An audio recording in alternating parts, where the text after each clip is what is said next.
Bom dia, boa tarde, boa noite. Estamos mais uma vez em mais um episódio do nosso canal Direito e Diálogo e hoje com um quadro novo, especial, que é o quadro Conexões e Condomínios. E eu estou aqui com a minha colega, a doutora Camila Fernandes, maravilhosa advogada, sócia-diretora da Nelson Williams. Doutora, seja muito bem-vinda. Muito obrigada por ladear comigo nesse projeto.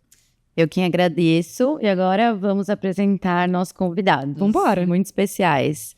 Estamos aqui com Élido, que é diretor da ELJ Assessoria, e Salete, que é CEO da Cessales Corretora, fundada em 1953. Salete, você pode falar um pouquinho da história da empresa para a gente? Todo esse início de trajetória que você comentou que foi fundada pelo seu pai, né? Sim, sim. Em 1953, senhor Antônio Calil Sales, um dos pioneiros no mercado segurador na região de São Paulo, fundou a Calil Sales Corretora de Seguros, hoje a Cessales Corretora de Seguros. Há 18 anos ele nos deixou e eu estou na frente da gestão da corretora há 20 anos. Estamos aqui expandindo o nosso trabalho para o Espírito Santo, entre outros estados onde nós também atuamos, além do estado de São Paulo. Mas a sede fica em São Paulo? Fica em Ribeirão Preto, interior de São Paulo. Tá. E aqui há 3 anos no Espírito Santo. Bom, parabéns. Seja bem-vinda. Obrigada. Élido, você pode apresentar um pouquinho para a gente da LJ Assessoria? A LJ ela nasceu em 2019, quando eu vi uma necessidade no mercado em sair de administradora de condomínio e começar a trabalhar um pouco mais qualidade no lugar de quantidade. Então a LJ, a finalidade dela é prestar assessorias para condomínios e fazer síndico PJ, né? Que síndico profissional hoje no mercado não existe. Então o síndico PJ é o síndico que pode estar ali com o CNPJ, tem que ter toda uma regulamentação da empresa, ela tem que ter o CNAE correto. Então, a gente pensou em prestar um serviço de mais qualidade e sair um pouco da quantidade. Foi onde que eu comecei a atuar no mercado a título de assessoria para associações e também fazer alguns trabalhos, né, de síndico, usando a ELJ, eu como representante da ELJ Assessoria. E quando você fala, você dividiu a assessoria e a questão do síndico. Isso. O que contempla essa assessoria? Então, a assessoria, ela faz todo o trabalho de gestão do condomínio, né? Ou seja, a figura do síndico representada por um assessor. Porque o síndico ele só pode ser ou síndico morador ou um síndico com CNPJ. E para você ter um CNPJ e prestar um serviço de assessoria administrativa, que isso é um trabalho de gestão, você só pode fazer isso através de uma empresa. E ela não pode ser MEI, ela tem que ser no Simples.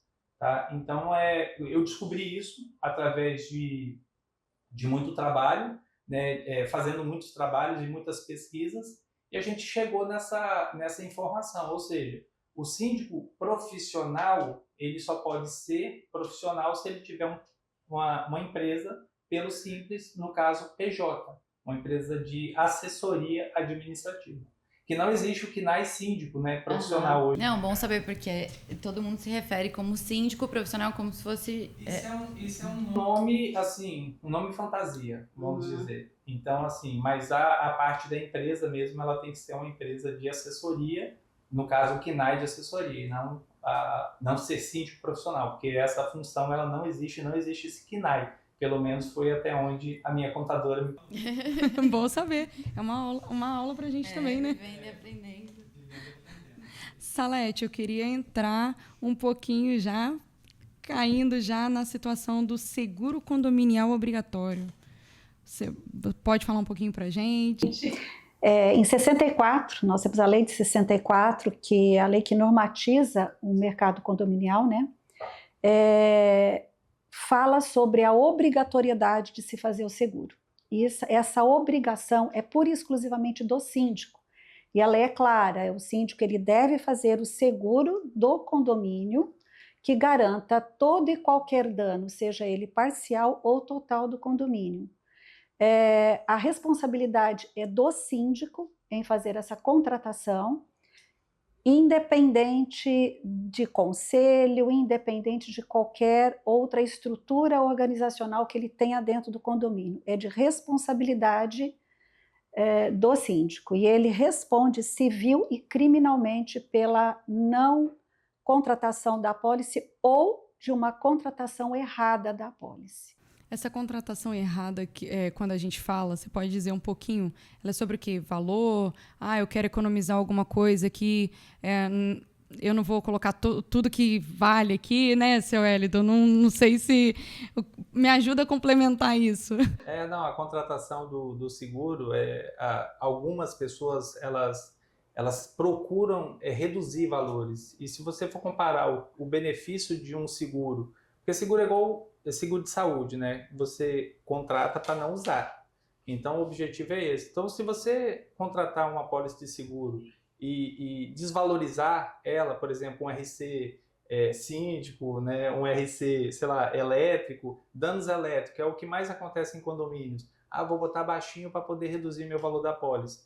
Aí, na hora que você for usar, você vai ter o problema, né, de ter um valor menor para poder cobrir o seu sinistro. Então, os erros também, a gente estava até conversando aqui sobre a Ampla, né, e a Simples, ela vai poder falar um pouquinho mais, mas eu já contratei a Ampla. Realmente é um custo bem alto, mas ela cobre algo que a Simples não cobre, que é a demolição, não, desmoronamento. É uma das coberturas. É uma das coberturas da Ampla. Então, é comum os condomínios não fazerem a Ampla?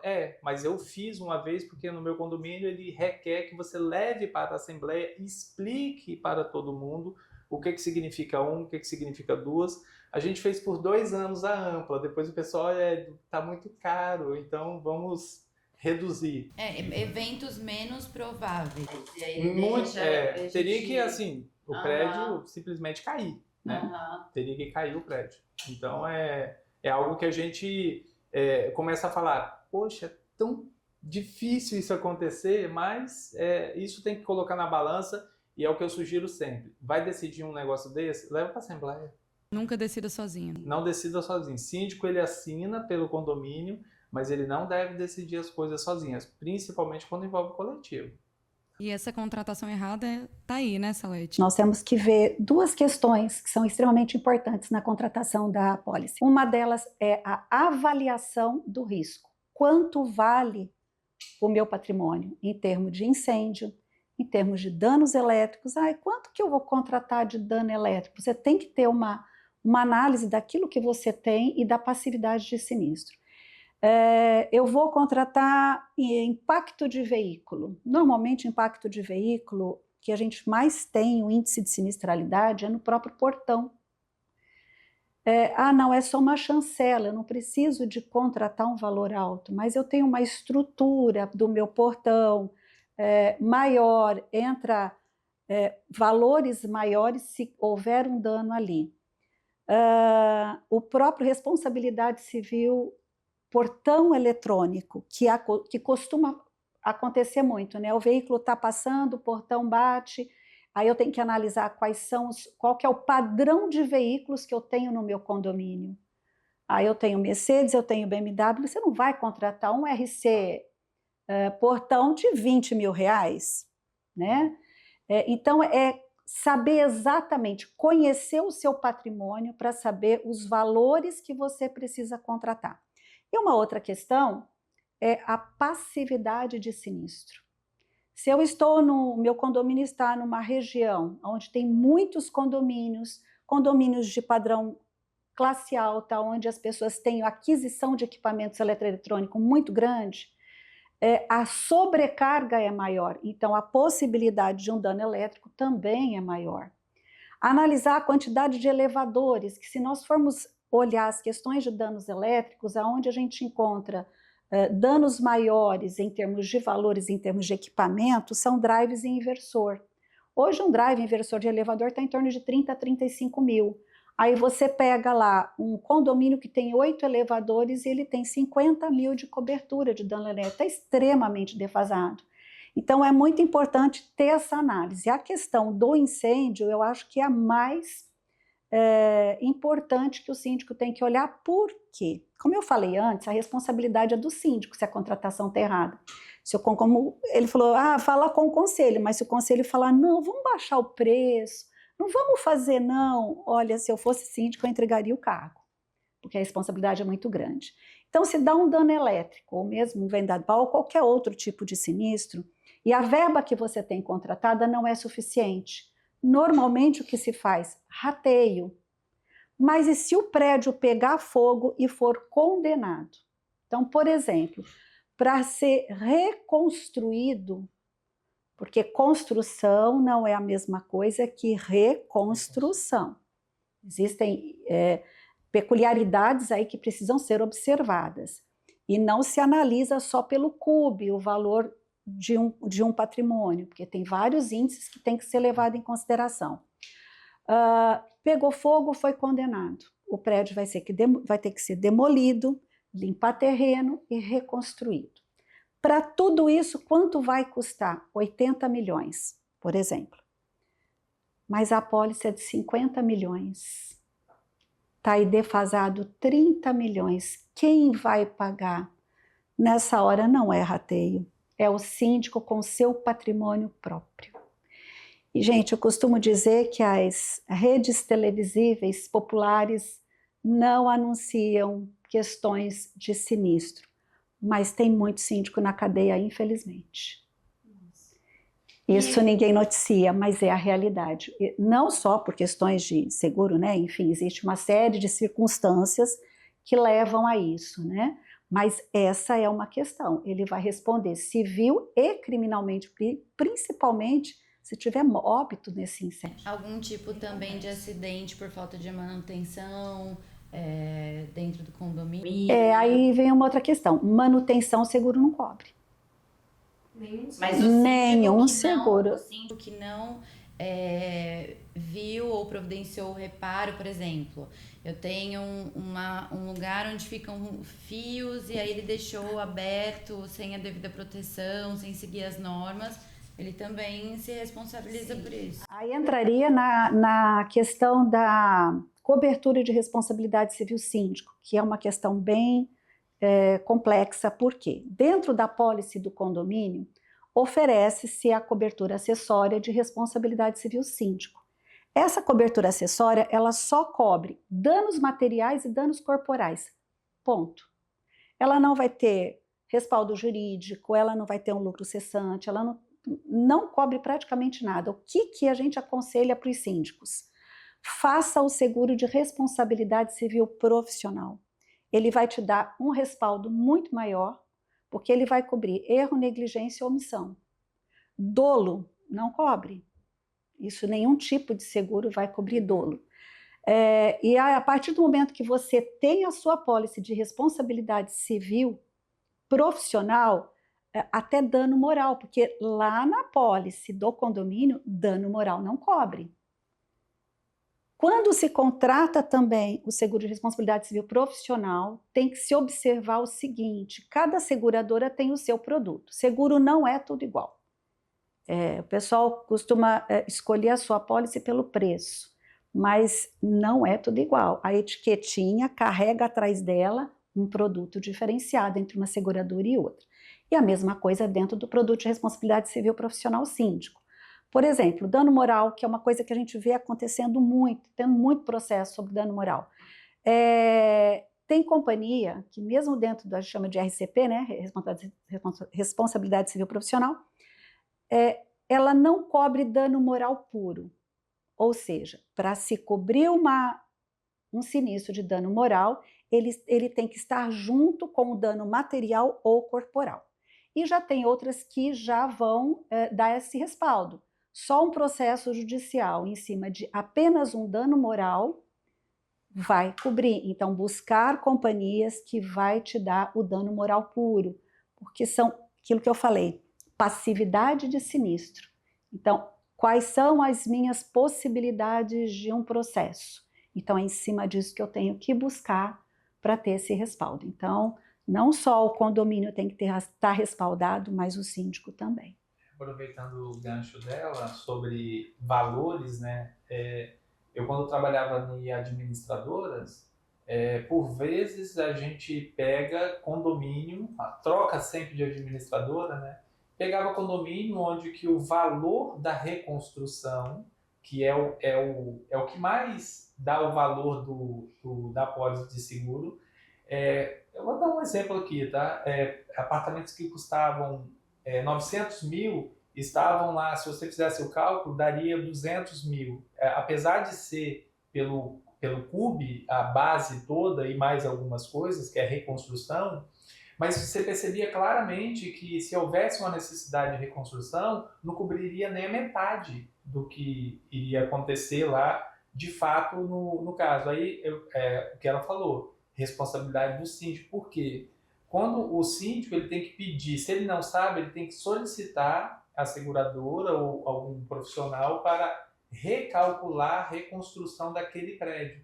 E isso é bom fazer de tempo em tempo. Todo ano. Porque isso vai se desvalorizando, né? Aquele valor lá do seu RC lá, de reconstrução vai desvalorizando e chega uma hora que você não tem 50%. Ele vai desvalorizando e o mercado imobiliário vai valorizando, né? Exatamente, porque é muito comum o síndico falar bem assim, ó, tá aqui minha pólice, eu quero que você faça um seguro exatamente em cima. Só está sendo valorizado o valor do seguro, mas o valor do patrimônio não, de reconstrução. Isso é muito importante. E a mesma coisa o RC Portão. Há 10 anos atrás, um RC Portão que era 10 mil, hoje, de repente, deveria ser 20. E se ele continuar mantendo a mesma pólice, aí ele vai se complicar lá na frente. Porque as coisas vão valorizando, né? Esse gancho aí do dano moral, como conseguir driblar essa situação, né, Elido, nos condomínios? Há uma pergunta mesmo como síndico. Porque é aquilo que a gente falou um pouquinho mais cedo. Se você não gosta de comunicação, se não gosta de pessoas, então o síndico, para você, é uma profissão errada. Então, como driblar o dano moral? Driblar o dano moral a gente sabe que é no judiciário, mas como driblar aquele morador, problema, o famoso antissocial, né? Que a gente está vendo agora nos jornais. Eu ia perguntar exatamente sobre isso, porque além dessa sua capacidade de gestão organizacional, eu acredito que a maior habilidade seria lidar com pessoas, e esse talvez seja o seu maior desafio no dia a dia, né? Isso daí não é fácil, tá? Isso tem que vir da pessoa e também você tem que buscar conhecimento. Eu sou formado em psicodrama, né? Psicodrama é da área de psicologia, em que te ajuda a lidar principalmente com caos, né? Saber lidar quando a pessoa está no seu momento difícil. E nessa área de síndico, se você não tiver duas coisas básicas na sua pessoa, que é resiliência e temperância, você não consegue lidar com as situações. E um segredo importante, tá? Porque hoje em dia a gente não se comunica mais por telefone, né? E nem pessoalmente. É pelo WhatsApp. Segredo: não responda imediatamente ninguém em grupo de WhatsApp. Pensa, se possível. Se for uma situação muito complicada, espere. Não faça ali naquele momento, porque quando você começa a ficar no imediatismo de resposta, você sai da razão e fica na emoção. E aí que entra a responsabilidade civil. Quando você começa a tratar as pessoas com emoção, aí você usa as palavras chulas, você acaba falando uma coisa desrespeitosa, uma coisa que não poderia ser falada. Então, quando você vem para a razão, o que você faz? Escreve para você mesmo. A minha resposta é assim, assim, assado, eu quero que... Enfim, escreva para você mesmo, escreva de novo, leia a sua resposta. Se você tiver o mínimo de dúvida, não coloque em grupo. E o principal, fala no privado com a pessoa. Sai da plateia e vai para o privado, porque aí você livra de um monte de coisa. Os advogados sabem muito bem disso. A exposição Tati a Tati não existe, porque você não está expondo ela, você está conversando com ela. Né? E a temperança e a resiliência, né? O saber ser explorado até um determinado nível de emoção é algo fundamental para síndico. Tá? Salete, Uma dúvida sobre o seguro incêndio. Sabemos que geralmente, principalmente em contrato de locação, o locatário ele precisa fazer a contratação do seguro incêndio. Mas o seguro condominial, ele cobre quando o incêndio dentro do apartamento, ou isso caberia ao morador, ao proprietário ou ao locatário? Essa é uma pergunta extremamente importante, porque às vezes dentro do mesmo risco você tem 2, 3, 4 apólices cobrindo um apartamento. Então, por exemplo, tem o seguro do condomínio, que primeiro, isso eu vou deixar entre parênteses, porque a gente vai analisar a composição de como ele é contratado. O proprietário tem o seguro imobiliário, o incêndio imobiliário, porque é um apartamento locado. Ele provavelmente também possa fazer um seguro residencial, que oferece mais coberturas, e de repente o proprietário, esse apartamento, essa unidade, ela é financiada, aí tem o seguro prestamista, que também cobre danos ao imóvel. Então veja só, a gente pode ter 4 apólices cobrindo o mesmo risco. Então não precisa de tudo isso? Espera aí, vamos analisar o que cada uma vai cobrir. Seguro do condomínio. Nós temos o seguro a parte do condomínio, que ele vai cobrir a parte estrutural, exatamente da forma que a incorporadora entregou. Se ele entregou com acabamento, é dessa forma que vai ser analisado o valor que a companhia vai pagar a indenização. Se não tinha acabamento, ele vai entregar da mesma forma, da forma que foi contratado. Quando se fala do imobiliário, a parte estrutural, ela está coberta pelo seguro do condomínio, porém, as benfeitorias do prédio, não, é do proprietário, é interno. E o conteúdo é outra coisa. Então, prédio internamente e o conteúdo. Então, muitas vezes, principalmente aqui em Vila Velha, se aluga muito apartamento já mobiliado. Então, quando nós fazemos o seguro de incêndio imobiliário, eu sempre peço o contrato. E a gente faz essa análise para poder montar o que é que precisa ser coberto. Quando se fala do seguro residencial, ele tem o residencial e o imobiliário junto, e dá um sinistro, essas apólices, elas precisam ser reguladas juntamente. E se na apólice do condomínio também tiver contratado a cobertura de incêndio para condôminos, as 3 apólices são acionadas, a gente chama isso de apólice por concorrência. E cada uma vai responder pelo percentual, pela proporcionalidade de percentual entre dano e valor contratado. Então, é uma regulação complexa. Por isso que toda vez, acho que você já deve ter visto em questões de sinistro, né? A companhia pergunta, tem outro seguro cobrindo o mesmo bem? Não, eu só tenho o seguro do condomínio.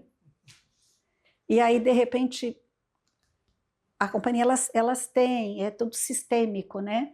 Eu já vi caso de um corretor colega, que teve um sinistro recusado porque eles falavam que não tinha outro seguro. E estava na mesma companhia o seguro residencial. Aí ele veio desesperado, eu falei, não, é só você avisar a companhia, reabre o processo. A gente chama isso de apólice por concorrência, né? E aí vem 2 fatores importantes. Quando eu vou fazer a análise do valor em risco, o valor do condomínio, né? Você acabou de comentar agora que a gente tem que estar atualizando,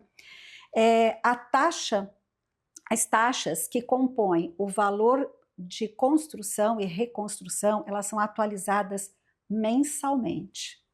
O seguro, ele não é pago pelo valor da taxa da data do contrato, mas na data do sinistro. Então, um dos índices que a gente também tem que calcular quando a gente faz essa avaliação de valores é a média de reajuste anual, que também tem que compor esse valor. Então, é metro quadrado construído, em cima dessa tabela, Salete, que tabela é essa? Lá na nossa corretora nós temos um sistema onde a gente levanta todos esses índices e ele é atualizado mensalmente. Então, essa questão de você fazer a atualização de verba é importante ser em todas as renovações. Quando se fala no incêndio dos condôminos, aquele valor contratado, ele é dividido pela quantidade de unidades. Então, se eu quiser 50 mil de verba para cada unidade, eu tenho que ver a quantidade de unidade e multiplicar por 50, e esse que é o valor que tem que ser contratado. E às vezes a gente pega a pólice, está lá 50 mil, é 50 mil dividido pela 100, 200 unidades, não vai dar nem centavos. Então, é uma questão que a gente tem que tomar muito cuidado com relação às verbas que se vão. E o corretor, acredito que tenha um papel importante para auxiliar. Por isso que é importante, na hora de fazer o seguro de condomínio, procurar um corretor especialista em condomínio. Porque é comum no mercado a gente ver de um ano para o outro Ctrl+C, Ctrl+V, sem essas preocupar, não quero subir de preço, tem que manter o preço. Mas é uma economia tão inútil, né? Que ela é o barato que sai caro, né? Por exemplo, se a gente seguro de condomínio não é caro. Olha aí. Seguro de condomínio é barato. Sabe por quê? Faz a seguinte análise. Quanto você paga de seguro para o seu veículo que custa 100 mil reais? Verdade. 8 mil, 7 mil, 6 mil. Custa 100 mil reais. Você está cobrindo um patrimônio de 80, 90, 100 milhões. E quanto custa essa pólice? 8, 9, 10 mil reais. Tá, você paga o seguro do teu carro, o dinheiro sai só do seu bolso. Mas quando você vai pagar o seguro do condomínio, você pega esse valor, você quer saber quanto que custa por mês para cada um? Divide pela quantidade de unidade e divide por 12. Gente, às vezes dá centavos por mês. Então, seguro de condomínio é barato. É uma questão de cultura se falar, não é caro. É uma questão de fazer conta. Custo e benefício. Hoje em dia, eu vou até entrar nesse rol e pedir ao seu Hélio. Hoje em dia, existe alguma forma, Hélio, do síndico, talvez por assembleia, por regimento, não sei, de cobrar de forma mais incisiva do morador o seguro individual de cada unidade? Ou a gente acaba entrando naquela invasão do direito de propriedade, né? Exatamente. O seguro do condomínio, como ela bem falou, ele cabe ao condomínio e o síndico como seu representante. Como a unidade é privativa, ou seja, não é de propriedade do condomínio, aí a gente não pode entrar nessa seara de exigir. Aí entre, por exemplo, locatário e proprietário, pode até haver contratualmente sendo feito isso, mas o condomínio não. Isso, até onde eu já tive experiência, não existe nenhum prédio que exija que tenha o seguro do próprio apartamento. E aproveitando, Hélio, você já teve alguma experiência de algum sinistro em alguma unidade que não tivesse o seguro individual, então só pôde contar com o seguro do condomínio? Já, inclusive, foi até uma parte onde que a gente falou de manutenção. Eu ia falar que a seguradora ela vem buscar a causa do problema. Ela sempre vai atrás da causa. O que causou esse caso, por exemplo, em um dos prédios que eu sou síndico, né, que eu já fui síndico, saiu água de dentro do apartamento e entrou no elevador, 10 mil de prejuízo. A pessoa, ela não tinha o seguro. E por que não foi coberto pelo seguro? Porque o problema foi gerado pela duchinha e não pela tubulação. Porque quando a tubulação dentro da parede rompe, sem nenhuma ação humana, ou por falta de manutenção, alguma coisa assim, o seguro cobriria. Até o seguro do próprio prédio cobriria, na época, né, que foi avaliado. Só que como foi uma falha da ponta da duchinha, acabou que não foi coberto pelo seguro. E acredito que nem se fosse o seguro residencial cobriria também, porque foi uma falha humana que ocorreu.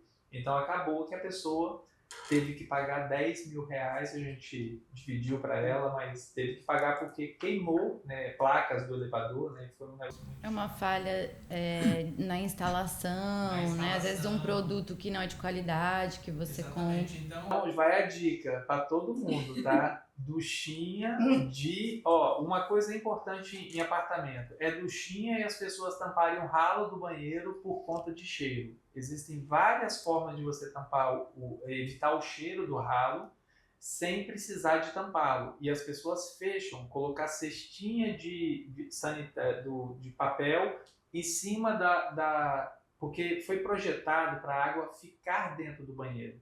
Tanto que os banheiros têm um ressalto. Então a água consegue ficar ali por muito tempo se a duchinha falhar, se ela arrebentar, né? Que é muito possível isso acontecer. E muitas pessoas acabam danificando todo o apartamento por conta de um detalhe.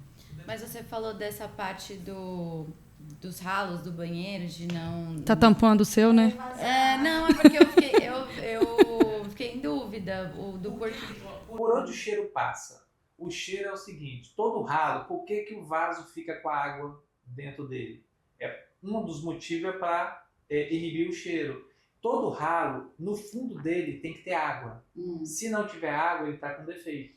Então, se ele não tiver água, ele tem um defeito. Se você não conseguir corrigir aquilo, já existem ralos que você coloca, uma parte que você protege o ralo, e que quando a água bate, desce. É tipo uma tampinha assim, ó, uma catapulta. Ela desceu com a água e sobe. Aí ela inibe o cheiro. Então, existem vários recursos de menos tampar aquele... Eu vou destampar o meu hoje. Tá. Outra coisa é sair de casa sem desligar o relógio. Vai viajar, ficar alguns dias fora de casa, desliga o relógio de gás, desliga o relógio de água. Luz não por causa da geladeira, mas o gás e a água são perigosíssimos, entendeu? Então são dicas que a gente dá porque eu vejo vários acidentes em prédio por bobeira. Falando nisso, existe uma discussão, uma polêmica, né? Não só relacionado a custos, enfim, mas também dessa segurança, que são os carros elétricos, os carregadores de carros elétricos. Eu queria saber se você já tem essa experiência desse conflito, porque eu vejo que não é talvez só uma preocupação de custos, porque de fato tem gente que vai utilizar e tem gente que não, e aí esse custo pode ser quem que vai arcar com o custo de energia, às vezes o prédio antigo precisa fazer essa adequação, quem vai arcar com isso, e também a parte de segurança. Eu li recentemente que alguns estados, por exemplo, já têm algum tipo de legislação sobre isso, né, que os condomínios novos, eles necessariamente precisam ter esse local para carregar os carros elétricos. Até porque para incentivar, isso valoriza o imóvel, mas tem muitos prós e contras e precisa existir uma mediação muito forte, né, sobre isso. E essa matéria é uma matéria muito nova, né, no Brasil, Espírito Santo, então é bem nova, bem fresquinha mesmo. E realmente, as demandas têm chegado, a tecnologia é muito bem-vinda. A gente sabe que tecnologias chegam, ficam e outras passam. Carros elétricos já, segundo informações, já é a terceira geração de tentativas de carro elétrico. Mas eu acho que o híbrido, por exemplo, é uma boa pegada, porque você tem as duas configurações de motor. No caso de condomínio, é o seguinte. Primeiro, quando você vai carregar um carro elétrico lá, você tem o risco. Porque o carro elétrico ele tem um risco de algum tipo de acidente. Que é a bateria de... A bateria, na hora do carregamento, se você for pesquisar, qual é o momento que mais acontece, que pode acontecer um problema no carro elétrico? É no ato do carregamento. E o segundo é após a chegada de um percurso longo, ou seja, você exigiu demais da bateria e vai botar para carregar. E aí aquele momento ali, além de outros fatores, são os momentos mais riscos. Então quando o carro começa a incendiar no condomínio e acontece um sinistro, aí você vai perguntar, e agora? O que eu vou fazer? Eu vou procurar a seguradora. Tem RC, algum tipo de RC que vai cobrir aquilo ali? Essa é a primeira pergunta. Segundo, você submeteu aquele projeto ali a EDP, ou seja, vamos supor que a sobrecarga que foi feita no prédio foi em decorrência de não condição dos cabos elétricos fornecidos até o prédio estarem suficientes para poder fazer aqueles carregamentos, né? Pensando no coletivo. Você fez o projeto com o engenheiro, fez todo o detalhe, levou até a EDP, fez toda a avaliação. Essa é a segunda coisa importantíssima a se fazer. E a outra coisa é o Corpo de Bombeiros, porque o Corpo de Bombeiro hoje, não existe uma norma hoje ainda determinando qual é as providências que você tem que fazer para adaptar seu prédio ou para construir prédios novos.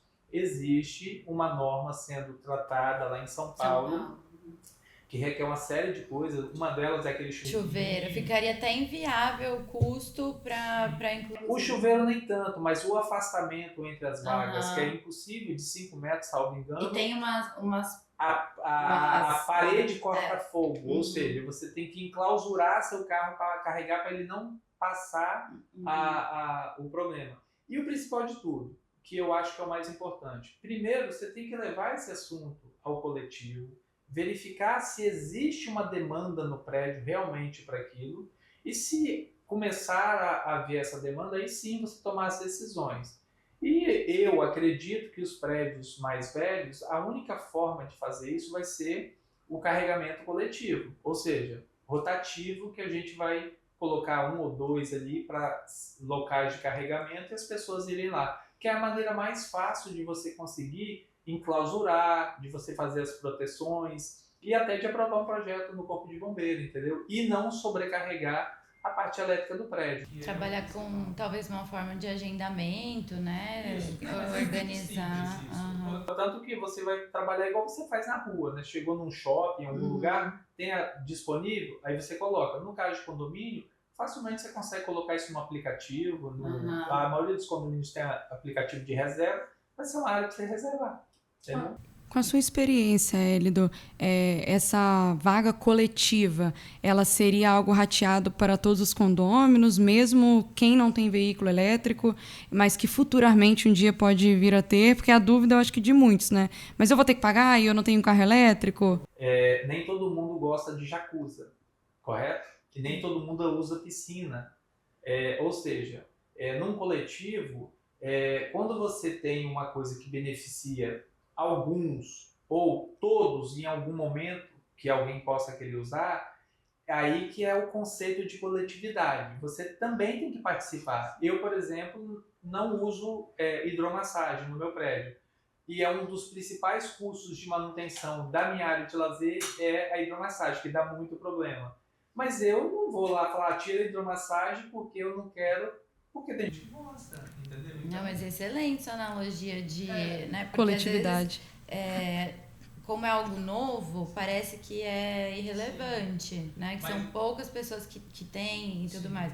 É costume, eu acho, né? Algo que é relacionado a costume. As pessoas em condomínio, às vezes, alguns, até para defender o não custo, eles acabam sendo um pouco egoístas, né? Sim. Eles olham para... não, eu não quero ter carro elétrico hoje, eu não vou aprovar isso daí.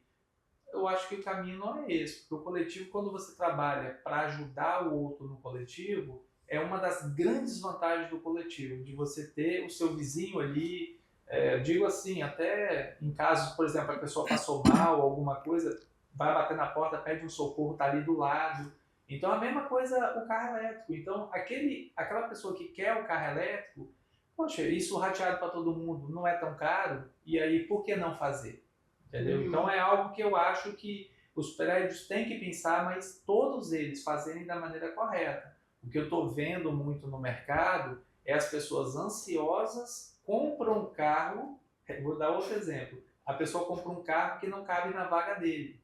Como que eu compro um carro que não cabe na minha vaga e eu falo que agora eu tenho que usar um pedaço da rua para poder guardar o carro?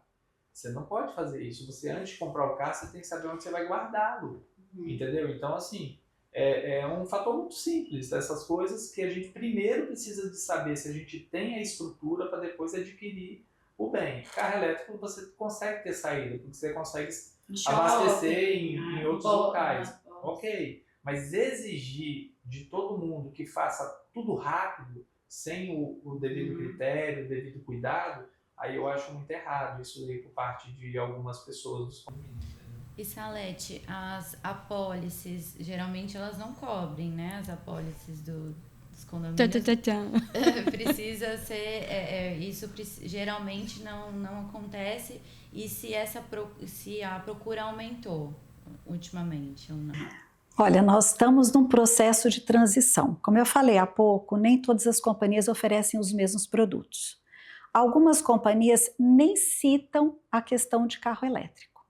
Entretanto, tem companhia que ela já coloca como risco excluído. Não vai cobrir incêndio dentro da cobertura de responsabilidade civil garagista, mesmo se o veículo estiver carregando. Por que esse mesmo se? Porque se ele estiver carregando, ele está utilizando um equipamento que é do condomínio. Isso pode acarretar numa responsabilidade do condomínio. Então, mesmo se o seguro não paga, mesmo se judicialmente o condomínio for responsável, o seguro não cobre. Agora, tem companhia que ainda não se pronunciou, ainda está lá sem mexer nas condições gerais. A gente tem que observar do que vai acontecer daqui para frente, porque nós estamos tendo muita mudança no mercado, na área securitária.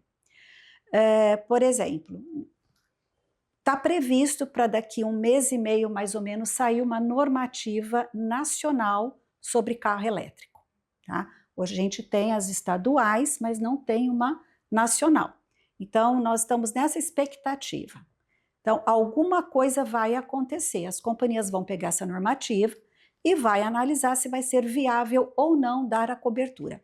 Uma outra questão, a subscrição de uma seguradora, ela desenha o produto, aquilo que cobre, aquilo que não cobre, mediante estatística, a gente chama de matemática atuarial. É uma ciência que tem ali dentro que eles utilizam para chegar aos valores daquilo que se pode e daquilo que não se pode cobrir, né? Dar esse respaldo. Então, o meu conselho é o seguinte: vai contratar o seguro, olha as condições gerais. Ah, mas eu estou contratando estou renovando na mesma companhia do ano passado.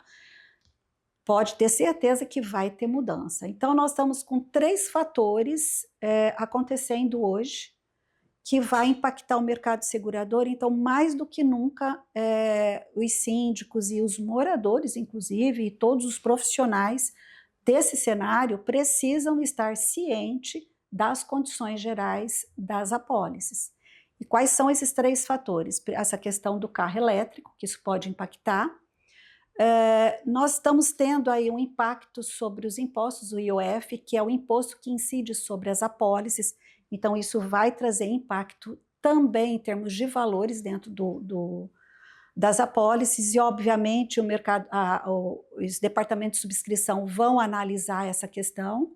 E o novo marco legal do seguro, né, que a partir de 11 de dezembro de 2025, a coluna vertebral que normatiza o seguro no Brasil está sendo vai mudar totalmente, né? Uma lei que ela foi aprovada em 11 de dezembro de 2024 e entra em vigor em 11 de dezembro de 2025. Né? Então, isso vai mudar muita coisa. Então, é uma retórica já, é um discurso que todas as vezes eu falo a mesma coisa. Seguro é um contrato por adesão. Conheça o que você está contratando. Leia condições gerais. E essa questão... Desculpa, não, pode ir, depois eu vou. Essa questão de não cobertura, eu entendo que isso vai gerar mais receio dos moradores, dos condôminos, e vai desestimular também o consumo dos carros. Sim. Ou não, porque ele também, nós estamos falando da carteira do condomínio, mas existe o seguro de automóvel. O que é o seguro do automóvel? Quando ele faz a contratação do compreensiva, ele está contratando a cobertura para o veículo dele num caso de perda total que vai incidir a tabela FIP. E quando entra as coberturas de responsabilidade civil facultativa, danos materiais e danos corporais, ele está contratando uma verba para cobrir danos que ele possa provocar a terceiro. Então, se ele tem um veículo elétrico, ele pode ter lá as condições dele de carregar em qualquer outro local. Se de repente lá no próprio condomínio ainda não tem essa possibilidade, ele está carregando em outro local. Esse veículo pode se auto-incendiar, que a gente vê que existe alguns índices relativos a isso. Ele tem o seguro do condomínio, o seguro do automóvel. Então ele já tem que contratar uma verba prevendo a passividade do dano que ele vai ter se isso acontecer dentro do estacionamento do condomínio. Então isso é interessante, até uma conversa de síndicos com os moradores que têm esse veículo, como é que está a tua apólice do teu veículo, porque se pegar fogo e isso atingir 3, 4, 5 veículos, ou até mesmo a estrutura do teu condomínio, é a apólice do automóvel que vai ter que dar essa cobertura, dar esse respaldo, porque é o que ele acabou de falar, nexo causal. Salete, sinistro de XPTO cobre? Depende, é nexo causal, né? É a mesma questão de uma análise jurídica. Então, o que é que provocou aquilo? O exemplo que ele deu agora é sobre a questão do cano que estourou, né? Da duchinha. Então, por exemplo, quando de um condomínio desce o cano mestre, que a gente chama de prumada, que é o cano de distribuição, aquele cano, quem é o dono dele? É o condomínio. Se ele estourar e estragar algum imóvel, alguma unidade, se aciona a cobertura de responsabilidade civil do condomínio. Mas se ele estragar o próprio condomínio, já não tem cobertura, porque é responsabilidade civil. Se nos canos horizontais, que são os canos das unidades, quem responde é o morador. Então é a mesma lógica. O que é que provocou o dano no veículo? Agora vem uma outra questão, que agora eu vou pôr uma pulguinha atrás da orelha de todo mundo. Eu até tô querendo saber de uma pulga. Por exemplo, você tem um carro a bicombustível. E aí você chega do supermercado com uma garrafa de álcool, você tira tudo do teu porta-malas e você não percebe que aquele álcool estava furado. Então você está indo com a sacolinha e aquele álcool está pingando. Você faz um rastro de álcool que você não percebe. Nisso chega o teu vizinho fumando e também não observa e joga aquilo ali e pega fogo. E ali no meio tem um carro. Meu Deus! Elétrico. De quem é a responsabilidade? Eu entendo. Bom, a gente sempre vai colocar no fumante, né, eu acho. Porque ele também não deveria ter descartado. A gente não está falando de... Vamos pelo cenário, né? Vamos falar que não existe nenhuma plaquinha que é proibido fumar lá na garagem. Então ele está liberado de fumar lá. Ele não, vamos supor que ele não jogou o Proposital. Ele só bateu assim a cinza e caiu uma fagulha. Mas ele poderia fumar no local onde ele estava fumando. O síndico liberou. Poderia, o síndico está liberado. A responsabilidade é de quem chegou com a garrafinha de álcool. Então pegou fogo no carro dele, pegou fogo no carro do vizinho. Porque você fala que é onde começou? Nexo causal. Pegou fogo no carro elétrico, qual a apólice que ele vai ter garantia? Puxa, isso aqui vai me dar problema. Já aciona a seguradora, por quê? Em alguns casos, nem precisa entrar dentro da esfera judicial. A companhia vê que tem evidência do fato. Ela vai entrar em contato com o terceiro e vai tentar uma negociação. Então, seguros de responsabilidade civil. Houve a menor possibilidade daquilo ali se tornar um processo, já comunica a seguradora. Se você esperar o processo ser aberto, esperar o processo caminhar, no meio do caminho você vai lá, aciona a seguradora e fala, não tem cobertura. A companhia até está acompanhando, mas aí de repente o advogado vai lá e faz uma negociação e faz um acordo, sem a ciência da companhia, ela também não vai cobrir. Então, ela é parte do processo, então ela tem que ter essa ciência. Lido, eu queria direcionar uma pergunta para você, mas para você deixar para o público também, né, no seu profissionalismo, no período que você atua como síndico, com assessoria também. Como é ser esse síndico 100%, né, que leva facilidade para os condomínios, para os condôminos, né? Na época da pandemia, eu pude acompanhar o seu trabalho. Foi um momento atípico para o Espírito Santo e para o mundo inteiro, né? Então, nós vivemos dias muito difíceis, mas você foi um dos condomínios, os condomínios a qual você representava na época foram um dos condomínios que se manteve firme, né? E que você veio com uma ideia de sangrar o condomínio, né? E não de imputar ou dificultar cada vez mais a vida daquele condômino. Aí eu queria que você deixasse uma mensagem para as pessoas, né? Para as pessoas que querem ser síndicos, saber que não é uma tarefa fácil, é uma tarefa árdua, uma tarefa com responsabilidade. A figura de síndico, ela é fundamental quando você entende que a pessoa do outro lado é seu cliente, tá? A grande diferença do síndico morador para o síndico orgânico que eles falam, para o síndico profissional, a gente pode usar esse conceito profissional, é que o síndico profissional, se ele trata a pessoa, o condômino, o morador, como seu cliente, ele vai conseguir ter um resultado muito melhor. Porque eu volto a falar da emoção e razão. Você nunca pode tratar qualquer situação com emoção em condomínio. E a maioria das pessoas hoje em dia, elas só querem ser ouvidas. Ela quer uma pessoa que, quando ela submete, por mais às vezes você fala, nossa, que coisa óbvia, mas é óbvio para você, para ela é uma dificuldade. Então, se você for esse ajudador, né, que é uma das características que eu prezo muito, de que quando alguém vem em mim, ela está precisando de ajuda. Então, eu vou ajudá-la. E isso depende de disponibilidade. Então, é complicado de você trabalhar na sua profissão e ser síndico ainda, prestar um favor, né? Com tudo isso que a gente falou de responsabilidade civil, né? Imagine você falar, estou agora sendo síndico na Assembleia para ajudar o condomínio. Mas olha o tamanho da carga que você recebe. E isso daí acaba esgotando o síndico. Então, assim, a principal motivo para eu entrar nesse mercado foi exatamente isso, porque eu gosto de lidar com pessoas, eu amo o que faço, tá? Amo, de paixão mesmo, e eu adoro ajudar as pessoas. Então, quando as pessoas me acessam no domingo e recebem a mensagem de volta, elas já vêm assim, desculpa o dia e tal, e eu respondo, a pessoa fica assim, maravilhada. Então, é a dica que eu dou para quem quer ser síndico. Olha, entenda que você vai ter clientes e você não vai prestar favor para ninguém.